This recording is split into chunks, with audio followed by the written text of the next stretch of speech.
Good evening, everybody. I hope you've had a lovely weekend. Happy Sunday evening to you all.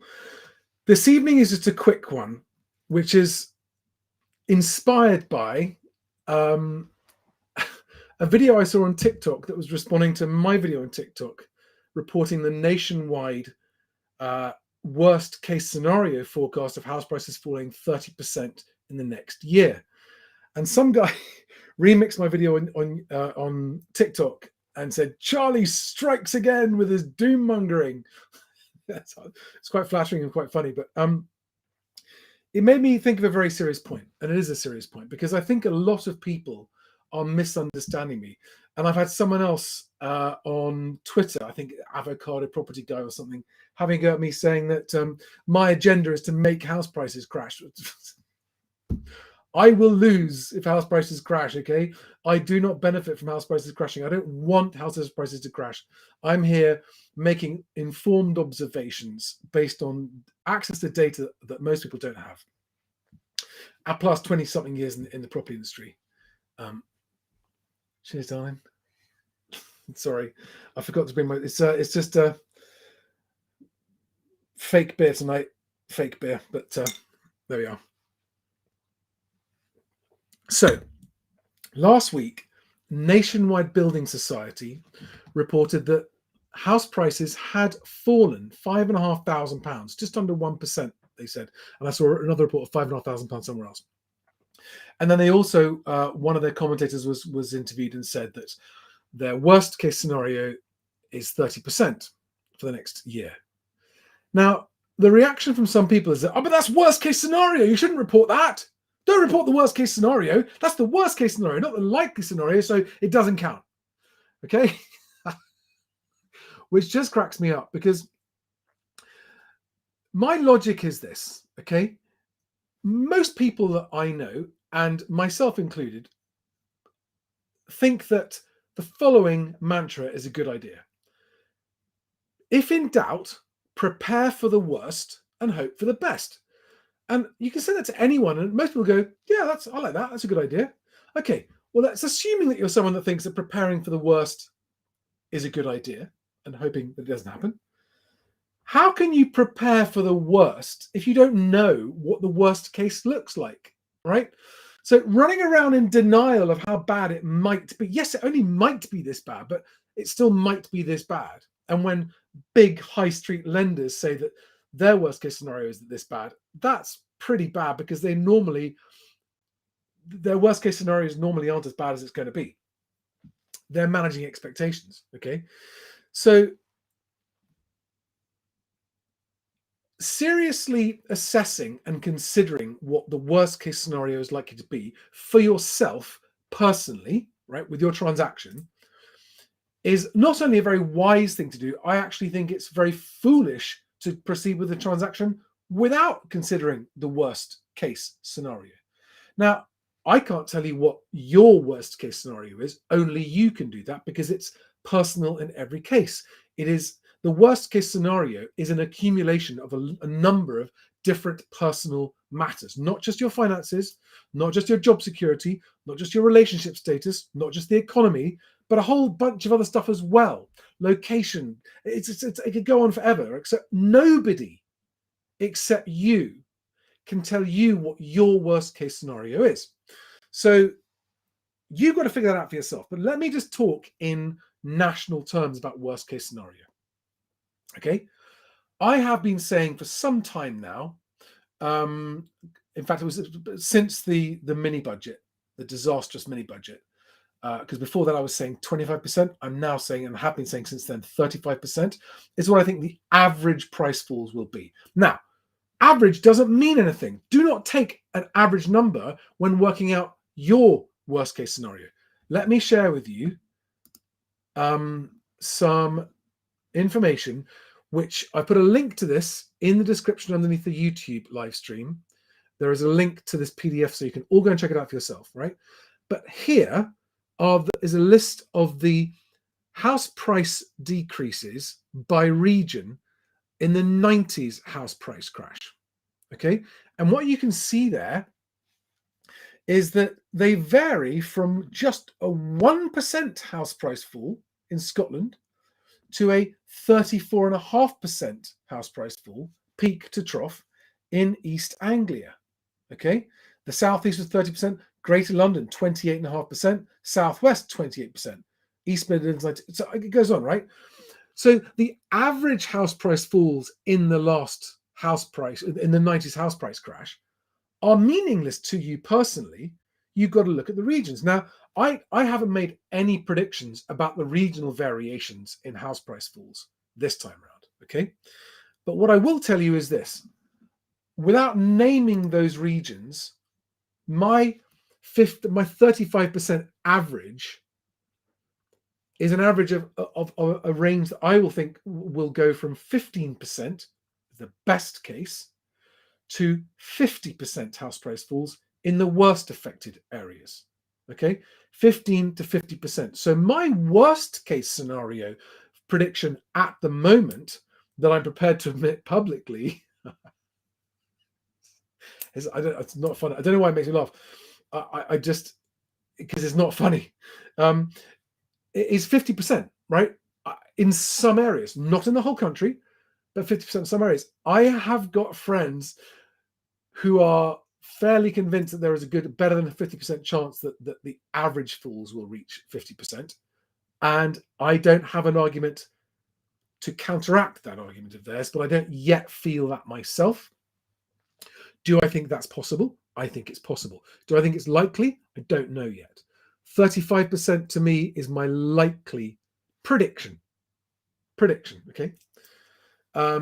They say nobody can predict the future. Well, I can. I have a crystal ball, and that's the number. So you heard it here first, right? But in all seriousness, the reason that I regularly post on Twitter, mostly on Twitter, and if you don't follow me there, then do. It's moving_Charlie on Twitter. The reason that I regularly post media articles that reinforce this view is not to be a prophet of doom or a doommonger, but is to reinforce what the worst case scenario might look like. Now, the thumbnail title of this video is why the worst case scenario is a good thing. Considering the worst case scenario is a good thing for individuals making big decisions, because if you actually stop and consider the likely worst case scenario, it might change your mind about what you're doing in either direction, right? Right now, you might be scared off going, oh, I just don't like the feel of it. It's all a bit scary, so let's not move. You might then look at your worst case scenario actual and go, well, actually, we could survive that worst case scenario. So considering your worst case scenario may lead you to actually proceed. That would be a good thing. Similarly, if you were to consider your worst case scenario and look at it and go, well, we think it's going to be okay. So at the moment we've had an offer accepted and we're going to buy and we're going to proceed. We're a bit nervous about it, but fingers crossed it'll be okay. Well, that's not a wise approach, just crossing your fingers and hoping, okay? Hope is not a strategy. But if you actually work out the worst case scenario and look at it and go, okay, what do we think the likelihood is of being able to afford our mortgage when the rates have gone up and when house prices have come down and we're in negative equity, but we don't want to sell, but as long as we can afford the mortgage? You might look at it and go, you know what? That's actually a worst case scenario that we don't want to consider. And for that reason, we're going to postpone our purchase. How can that not be a good thing? But you can't arrive at that decision to move or to not move, either way, if you don't consider the worst case scenario. And any major life decision that's made without considering your likely worst case scenario and then assessing it alongside your own personal risk appetite is a very unwise decision, right? Any life decision, and we all do it all the time. We've all done it lots of times. We make these big decisions and then they turn around and punch us in the face and we're like, we didn't think it through, did we? Ow, that's really backfired. That's bad. So there you are, guys. I'm not a doom monger. And on that note, I don't. Okay. Back in February 2022, I published a video on this channel saying that I had seen the first indications that there was the chances of house prices falling were likely in 2022, right? In February, I said that. Now, at that point, it was a hunch based on some data and based on some unexpected changes I'd seen, right? No overwhelming things, but just like oh, that was a ping I wasn't expecting to see or hear. Well, I've seen that and felt that same early warning ping that rent prices are going to come down. Okay. At the moment, it's just my crystal ball, guys. I can't back it up. I don't have thorough, deep data to back it up, and I very much could be wrong about that.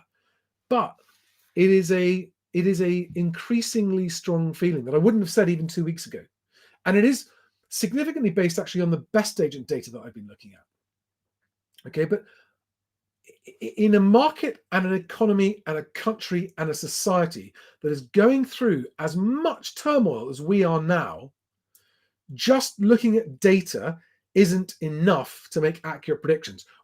Evidenced by the fact that all of the respected housing market commentators, none of them predicted house price falls this year. None of them. Okay, because these guys just crunched data and just crunched numbers. And I'm sorry, that has proven to be wrong time and time and time again. You've got to throw a little bit of witchcraft into the mix when you're looking. Yes, look at the data. Definitely look at the data. Look at it all, interpret it, and then chuck the runes on your desk as well. And you can't, if you just always go on the hard data, life, like if life was that predictable and data always gave you an accurate prediction, well, wouldn't life be easy? Right? Everyone would get it right. It doesn't work like that, right? The reason that I started making the house price fall predictions this year was not because I want them to happen. I don't. It doesn't help me. My clients are estate agents. How does it help me?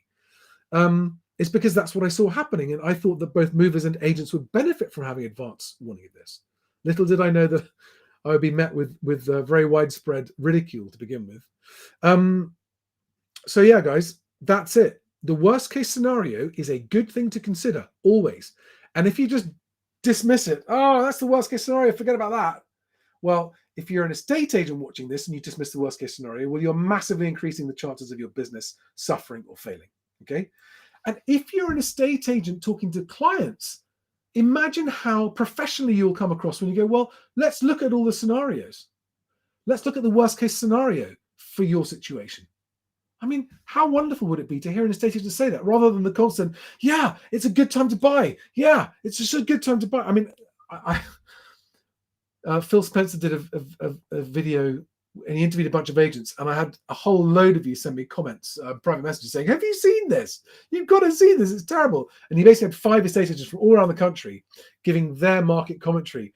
And to Phil's credit, when they'd finished, he said, right, so basically you're all saying it's a great time to buy and it's a great time to sell. And he did call them out on it. Because, I mean, it's hardly surprising, right? You can't expect these guys who are in there fighting hard for business to have any negativity around their housing market sentiment. Because the trouble is when they do that, it costs them business. Because uninitiated sellers and naive buyers will believe the positive spin. And actually, I would say that more than half of the market out there is still believing the positive spin, which is why you've got sellers putting their properties in the market at, frankly, weed smoking prices. That's a good. There's some proper fuckwittery happening out there at the moment for people who just don't bother looking at the information. They don't look at the writing on the wall. Go, no, it's going to be fine. There's still this bizarre logic of, yeah, we're going to sell, but we're going to wait till the new year and sell then because there are more buyers in the new year, so we'll get a better chance of buying. Just like, if anyone watching this is a seller who needs to sell and is thinking of waiting until the new year to do it, bad idea. If you need to sell, move right now. Move fast. You've got to find a very professional, experienced agent to get your house sold. Do not wait. If you wait until the new year, that's when the avalanche is going to come, and there's going to be so much probably coming to the market, and you'll be competing with other sellers, and the only way to get house price sold will be to drop it even further. Right, guys, a few quick questions. Was just a quick one tonight. Let's see what we've got tonight. Anyone got any questions that they'd like to ask me? All right, this is a very common question I get. Mo Ibrahimi says, how much to offer for a property with a guide price of £365,000 in Cardiff? Okay, I've done a video on this. If you can look at my YouTube channel, it's about how to offer on a property. And in a nutshell, what it says is disregard the asking price, because that asking price might be way too high if it's an overvaluing agent, and it might be also too low if it's a too realistic agent. So offering as a percentage of asking price is never a good way to work out how much to offer. Okay, you've got to look at that property. I promise you, it's not. I'm not messing around when I say this. Disregard the asking price of the property. Just ignore it, right? And go and visit the property and see if you think it's what you want to buy. And if it is, then look around at other stuff that has sold and what prices they sold for. Okay. And then find out if anyone else is offering on the property. And you'll always be told, well, yeah, we've got lots of interest. And say, no. Have you had any offers on this property yet? Have you had any offers on the property yet? Yes or no? It is a yes. And if they go, well, I'm not quite sure. I have to call your boss now and find out, please, because I want to know the answer. Have you had any offers on this property yet? Yes or no? Okay. Now, if the answer is yes, then the next question is, was the offer accepted? Yes or no? How much was the offer? Now, they may or may not tell you. They're not legally obliged to tell you, but if they're a decent, honest, transparent agent, they will tell you. Okay, they'll tell you.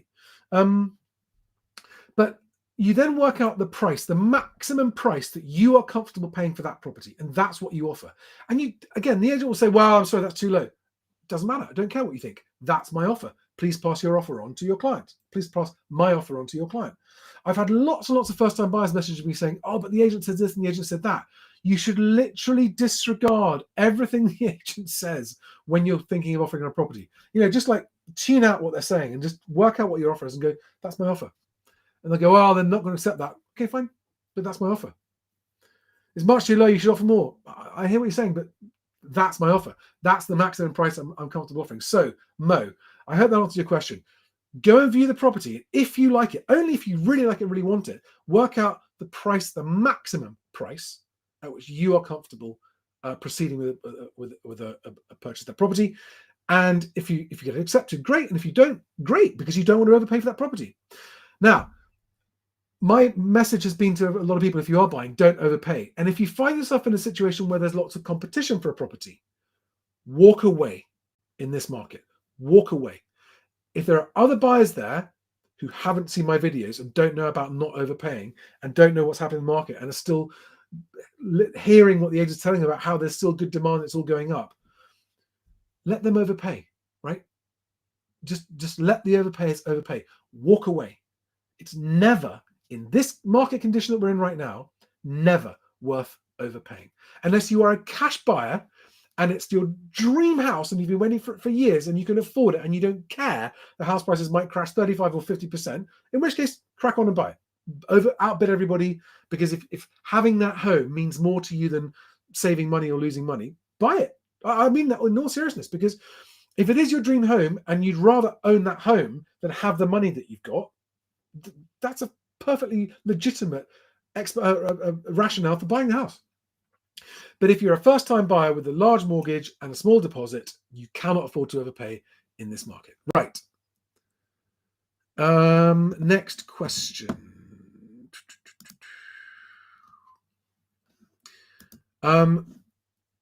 Fred Simon says, is Help to Buy a good idea right now? You missed that boat.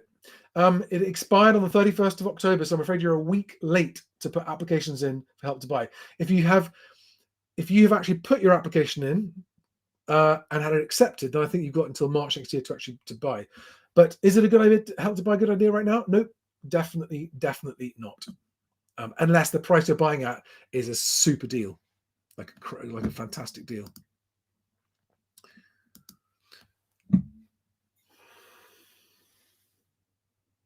There we are. There's the beer. Yeah. Kay Osmond says, when is the best agent data going to be available to see? Do we need to subscribe to something to see it? That's such a good question. As far as I'm concerned, that cannot happen soon enough.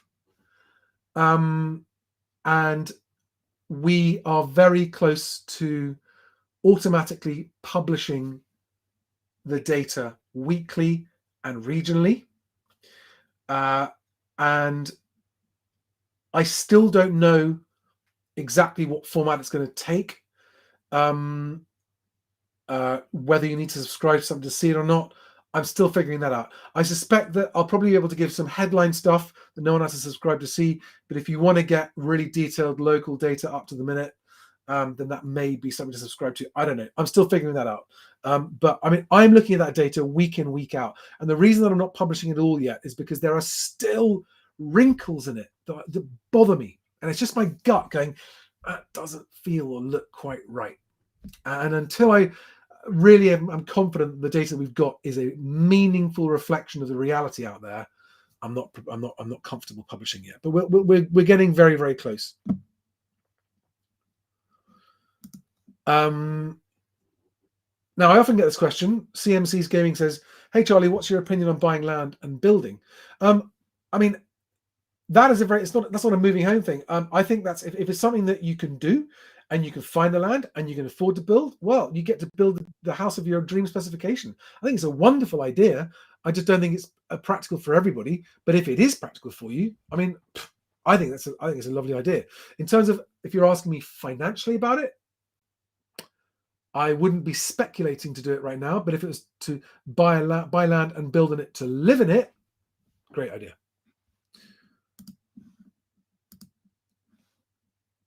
Next question.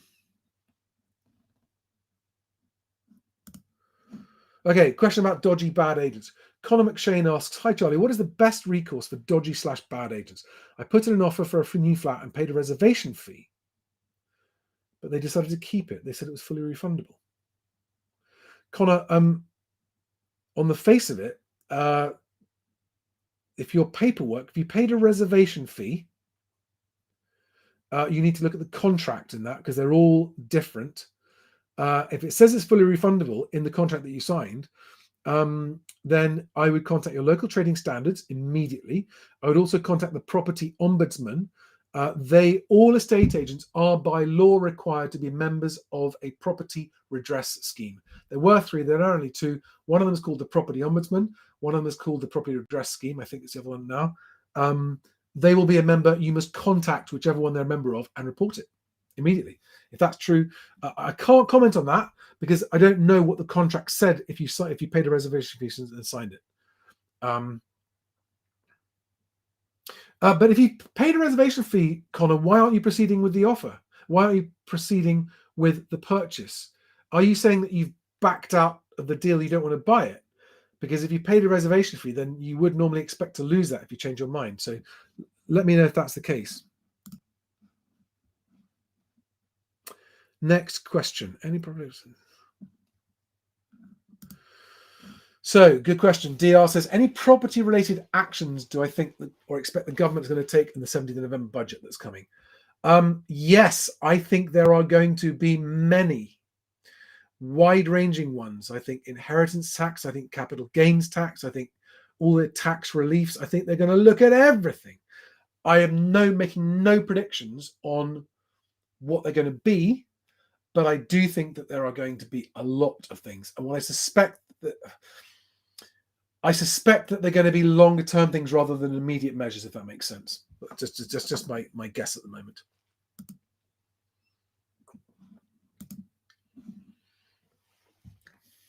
Lewis Oliver asks, do I think that the government will intervene to prop up prices again? I don't think they can. I think that ship has sailed. I think they've been doing that since 2008. Not the government so much as the Bank of England. But, our economy is directly linked to the housing market. That's why they've propped it up for so long. Okay. I'm not saying it's a good or bad thing. I'm not saying I agree or disagree, but their reason for propping the housing market up was to prop up the economy. And a lot of people say they should let it collapse sooner. It was always going to collapse. And mathematically, that's true. And they should have done it sooner because the pain would have been less. That's a credible argument to me. I don't have a strong opinion that that's true or not true. But I don't think they're going to intervene again. I don't think they can.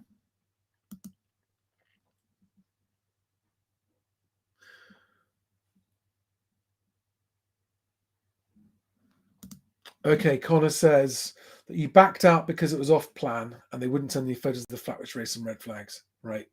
If they got you into a reservation agreement, that's very unfortunate. I mean, If they told you, if you've got evidence that they told you it was refundable at the time, find that evidence. If some sales guy just told you that it was refundable at the time you signed it and you can't prove that, you're gonna have a problem there. So I'm really sorry to hear that, Connor.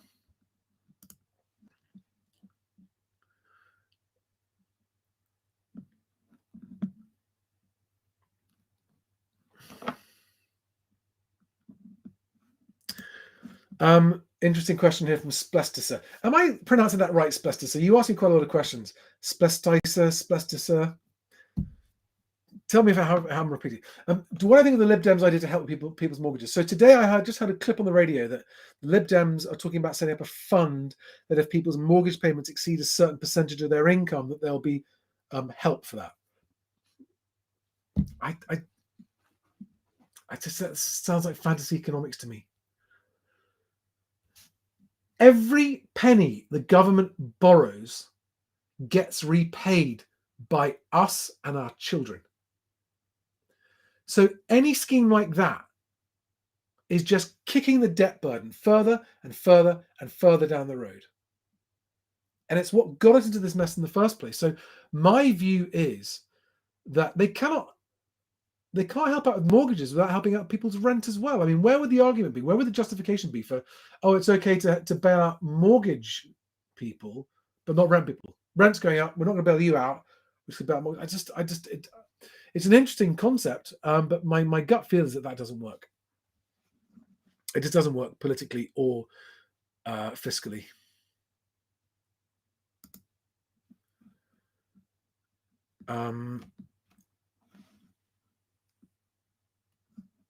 Okay, that's a fair question. Martha Solomon says, "What was the info I saw that made me think rental prices will drop significantly, and when will this happen?" So I'm not sure about how far they will drop. I just think they're going to stop going up and going to start falling gradually. Now, the info I've seen is the best agent asking price info, and what I've seen is a gradual increase of number of. Okay, so this is not mathematical or scientific. This is based on me scanning with my eyes through a whole heap of text and data. It is literally a speed reading scan, going through counties, going through London boroughs. And I just noticed that the majority of them, the average rental price was dropping. Now, that could be because there's more new rental stock coming onto the market at a lower price than the average price in that. There are lots of reasons why it could be. So it's just early doors. Thank you, Splesticer. I will come back to this rental question in a minute, but Splesticer, yes, I got it right. Cool. But yeah, so this is why I can't really put a lot of confidence on it. But I know the data suggests that rental prices are going to keep going up. I don't see it happening because I think that, right, so I think redundancies are already underway in a large quantity. I think it hasn't yet hit the headlines yet, but I think when you see the job figures, the employment figures for November 22, I think you're going to see shock amounts of layoffs and job losses. And a lot of people in rented accommodation are just going to go home. They're just going to have to go home and live with the family. They lose their job and they can't replace it. They can't pay the rent. They're just going to go home. And I think so. A lot of rental market stock is going to be freed up for that reason. I think a lot of landlords who are trying to sell, because there was an argument that landlords selling up was going to reduce rental stock. Well, the landlords are putting the house on the market. They're not selling them necessarily. Landlords without a mortgage don't need to sell, right? They aren't affected by rising interest rates. So there's no need for those landlords to sell. Landlords with a mortgage who need to sell because the interest rates have gone up are probably going to find that they can't sell at a price sufficient to pay off their mortgage. So I don't see this huge flood of buy-to-let properties coming back onto the market because for the reasons I just explained. So, yeah, I mean, so Carl Patrick, you just made that comment.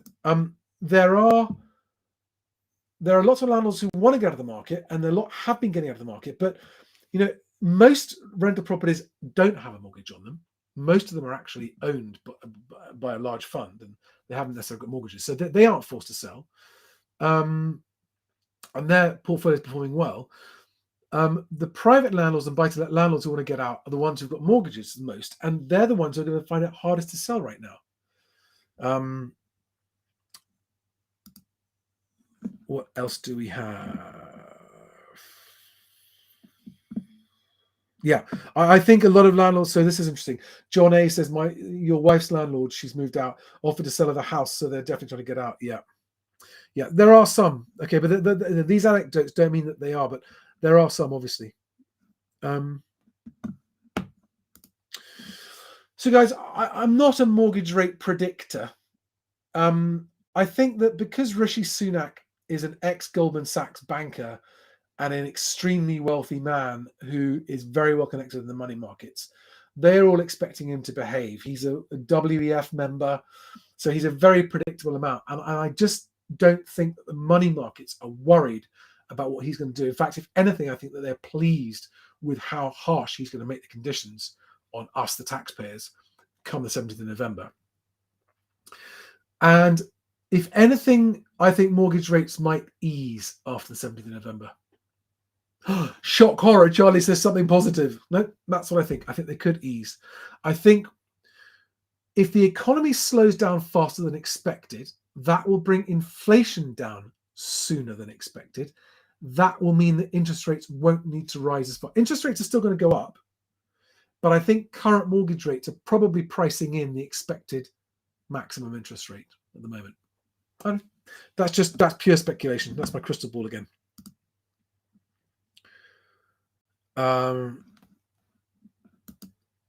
Very important question. Kultov Nissan 1324 says, hello, how often do you have a haircut? Not often enough, as you're probably thinking.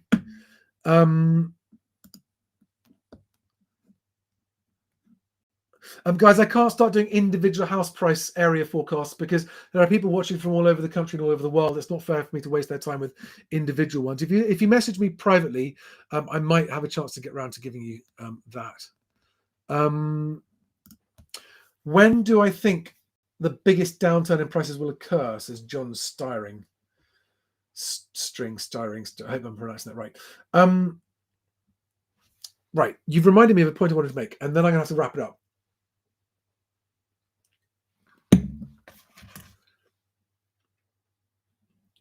This is going to be condensed and not explained enough, so just bear with me and send me questions if you want. I'll go into more detail next time. Roughly speaking, in normal times that we have not been in, by the way, for nearly 3 years, right? We have not been in normal housing market conditions for nearly 3 years. So disregard the last 3 years, right? But roughly speaking, whatever the underlying trend of house price values is, at a local level, getting my graph right, the long-term trend of house prices is up, and at a local level, houses will sell for plus or minus 10% of what the underlying true values are. What's the number one factor that affects that? Your choice of estate agent. I promise you. Okay, but lots and lots of people sell at undervalue. Lots of people sell far too low, and not very many people sell really at the true maximum price of the house. Okay, so you've got this at all times. If you can imagine the graph as rather than a single line, like a long sausage, right? Where the true values are in the middle and there's this plus or minus 10%. Now, what happened during the pandemic was that the stimulus put in with Help to Buy and then stamp duty holiday, etc., and then people wanted to move, you suddenly got this very, very artificial pressure, upward pressure on prices. And within that plus or minus 10%, all the prices actually kind of went up towards the upper end of this. And so rather than being plus or minus 10%, it was actually mostly just plus somewhere in that 0 to plus 10% range. Okay. Now, that's what's made it an extreme seller's market up until a few months ago. And as that woman, Vanessa McCallum, the estate agent, said on Radio 4 on the bottom line when they're talking about the housing market 2 days ago, look at my previous video. There's a link to that radio episode about the housing market. It's worth listening to. She said she's never seen the housing market flip from a seller's market to a buyer's market so fast. Now, think about what I just said about the sausage with the plus or minus 10% inside it, right? This is why I think house prices have already fallen 10, 15%. Right? We just won't see it until the land registry confirms actual prices sometime next year for transactions now. But at the coalface, and she said she's already valuing properties 10% lower than a year ago. I think they are 15 to 20% down already, because what's still happened is, whilst remaining within the plus or minus 10% sausage, rather than a line, it's gone from the seller's market, which means at the plus 10% side, to the buyer's market. Haven't got there quite yet, but it's moving very fast to the bottom end of that plus or minus 10% band. Okay, so a 20% fall in house prices is not a surprising thing, given the conditions from the last 3 years, right? That's why my 35% prediction of house price falls is actually not that big a deal. Honestly, it really isn't that big a deal. It's a plus or minus margin of error correction of at least 10% in that, right? Then you've got the fact that it's not a neutral market, it's a buyer's market that knocks it down another 10%. So that's the 20% sort of correction, not correction, it's the 20% adjustment from a seller's to a buyer's market. And then you've got the underlying prices coming down on top of that. So my 35% prediction is made up of 20% of the flip from a seller's to a buyer's market, plus a 15% drop next year of the underlying true values. That's roughly my 35%. Of course, regional variations, like I said.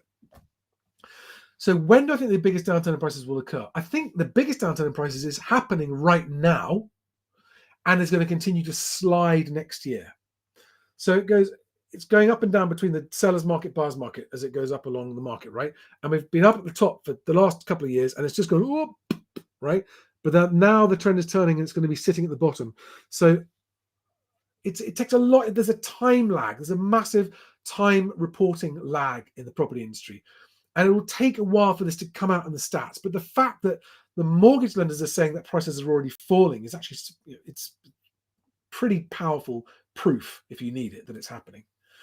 And I suspect that the steepest perceived falls by the media, who are 3 months behind me, will happen in around about January, February, March next year. It's, it'll start in January, then they'll catch on in February, then in March there'll be the full flow, the fully fledged mainstream media going, house prices are now in free fall. They'll be saying it then. I think it's happening now. I think house prices are in free fall now. So, which is why, by the way, if you are a cash buyer or a confident buyer, starting to look for houses in the new year, there will be some bargains to be had, and it may still be an okay time to buy if you're looking for a home. So this is a very, very common question. Would a shortage in houses up for sale prevent a drop? Let's just assume that the number of houses for sale hadn't changed. What has changed is the affordability of those houses. It's not that people don't want to pay the prices and don't want to buy them. It's that the money that they are now being lent is more expensive, which reduces how much they can borrow. And the valuations being placed on the properties by the lenders have reduced as well, which is reducing what they can borrow. So it doesn't matter about the shortage of houses. If the actual availability of finance and the affordability of these properties changes, prices will drop. And you should think about that as a recalibration. It has nothing to do with supply and demand, right? That is an oversimplified argument. Everyone needs to understand that. The supply and demand of the underlying supply and demand of properties for sale and buyers that want them is a constant, right? It's a constant. And then there are all these other factors that affect it. And what's happening, what we're seeing now, is a price recalibration that is going to be actually increased. The downward pressure is going to be increased by the massive supply of properties coming onto the market that's going to start happening. All right. So I hope that answers your question. Eventually, a shortage of houses for sale will start to once the affordability correction has happened, that will kick back in.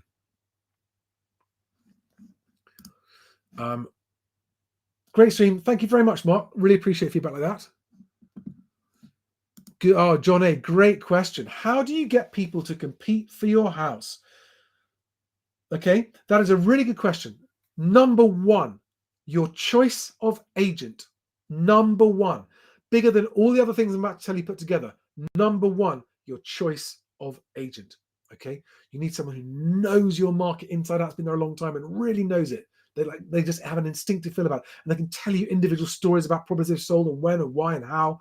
You know when you meet one of those people. So number one, if you want people competing for your house, you've got to choose the right agent. And 9 out of 10 agents are not the right agent.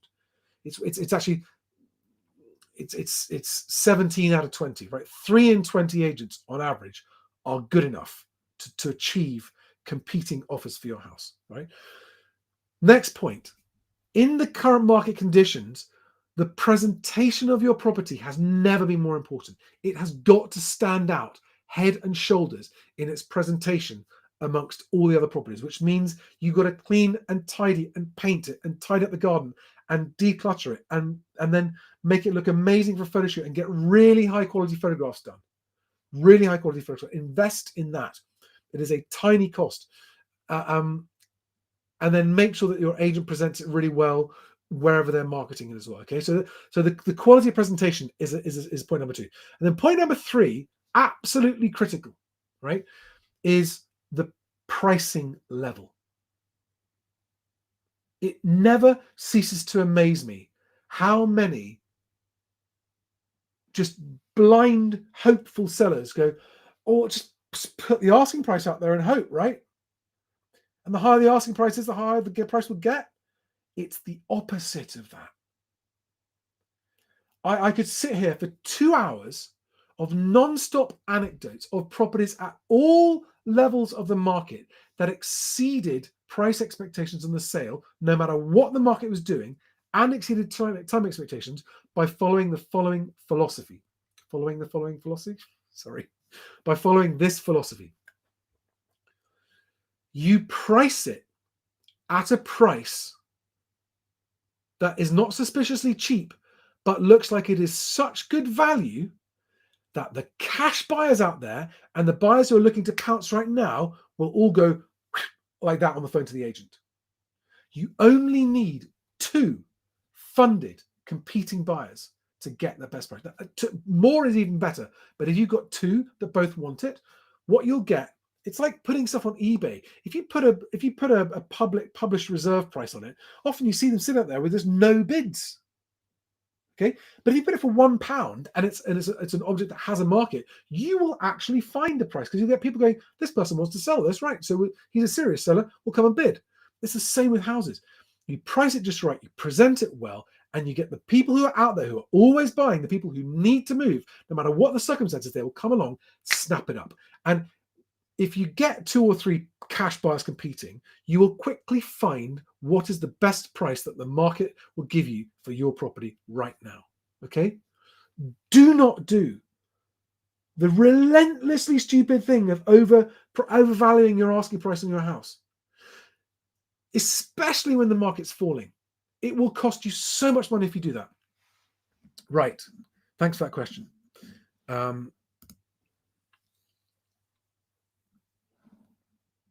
Thomas Moran asks a question.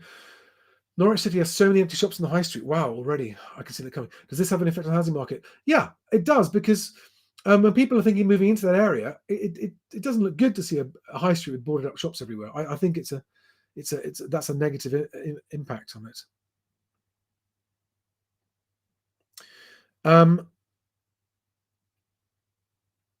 Guys, I promised this would be a short live stream, and it's been 45 minutes. I'm going to call it. It's been great talking to you. Thank you all very, very much. Please follow me on Twitter, moving_Charlie, and on Instagram and Facebook and LinkedIn, wherever you want. Just search for Moving Home with Charlie, and you'll find me on Twitter. But Twitter is where I do the most frequent updates of my views and information. Thank you all for your very precious and valuable time on a Sunday evening. I truly hope that my information is helpful, and I'll wrap up with this comment. The worst case scenario is really important to consider when making your decision about moving. That is why I keep on sharing news articles of people predicting worst case scenarios. Okay, if you don't consider the worst case scenario, then you can't be prepared for the worst, and everyone should be preparing for the worst and hoping for the best. On that happy note, wish you all a very peaceful night, good night's sleep, and a great week ahead, and I'll see you soon on the next video. Bye, guys.